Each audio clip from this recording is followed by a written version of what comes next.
Good evening and welcome to the Business Day. I'm Vashan Brown. The International Monetary Fund, IMF, has published 2 reports outlining reforms for cross-border payments and digital money. The fund says if the reforms are implemented, they have the potential to make cross-border payments cheaper, faster, more transparent, and more widely accessible. IMF Managing Director Kristalina Georgieva was speaking at the ongoing IMF annual meetings. Andrew Laidley reports. The International Monetary Fund is lobbying to improve the way transactions are conducted across the globe. Managing Director Kristalina Georgieva says current cross-border systems lack the efficiency needed in this modern world. She outlined some of the challenges. Cross-border payments still remain slow, opaque, costly, and inaccessible to part of the 1.7 billion people worldwide who are unbanked. Correspondent banks, those providing access to cross-border payments, are 22% fewer by the UN Sustainable Development Goals. She's urging world leaders to develop a plan before the COVID-19 pandemic is over.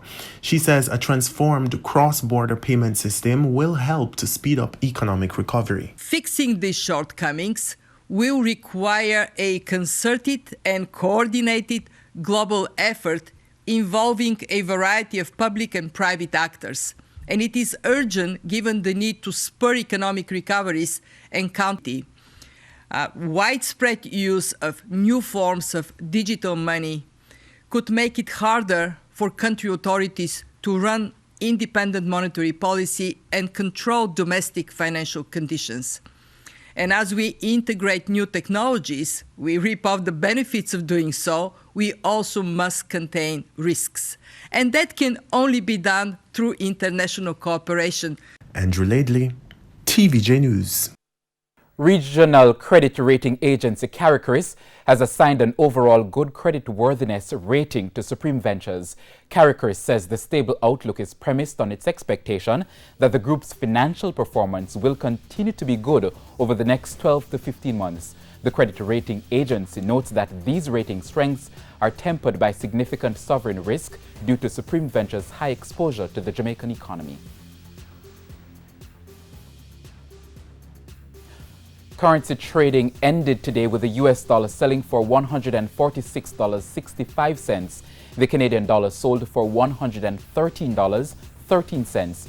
The pound closed at $191.42, while the euro is going for $177.78.